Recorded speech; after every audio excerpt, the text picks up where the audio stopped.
Thyroid ఇంకా PCOD, diabetes ఇలాంటి problems ఉన్న వాళ్ళందరూ ఐవీఎఫ్ ట్రీట్మెంట్ ముందు ఏమైనా ప్రికాషన్స్ తీసుకోవాలంటారా? సో, డెఫినెట్‌లీ ఏ మెడికల్ డిసార్డర్ ఉన్నా కూడా ప్రీ ప్రెగ్నెన్సీ ఆ పర్టిక్యులర్ కండిషన్‌ని మనం ఆప్టిమైజ్ చేయాలి. సో, థైరాయిడ్ ఉన్నా, షుగర్ ఉన్నా, ఇంకేదున్నా కూడా మనకి ఎగ్ అండ్ స్పెర్మ్ క్వాలిటీ పైన ఎఫెక్ట్ ఉంటుంది. అండ్ మనం ఇచ్చే మెడిసిన్స్‌కి వచ్చే రెస్పాన్స్ పైన కూడా ఎఫెక్ట్ ఉంటుంది.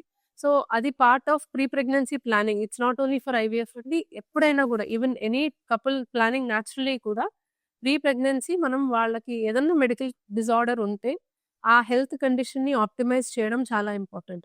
వాళ్ళు వాడే మెడిసిన్స్ ప్రెగ్నెన్సీ సేఫా? కాదా? చూసుకొని ప్రెగ్నెన్సీ సేఫ్ మెడిసిన్స్‌కి మార్చి కంట్రోల్‌లోకి తెచ్చుకోవడం అనేది ఇంపార్టెంట్. సో, ఈ కండిషన్స్ అన్నీ ఆప్టిమైజ్ చేస్తే అప్పుడు వాళ్ళకి ఆ డిసీజ్ ఉన్నా లేనట్టే. సో, అది చాలా ఇంపార్టెంట్. అండ్ దానివల్ల వాళ్ళకి ఐవీఎఫ్ మెడికేషన్‌కి వచ్చే రెస్పాన్స్ గాని, సక్సెస్ రేట్ కానీ ఖచ్చితంగా డిపెండ్ అయ్యి ఉంటది.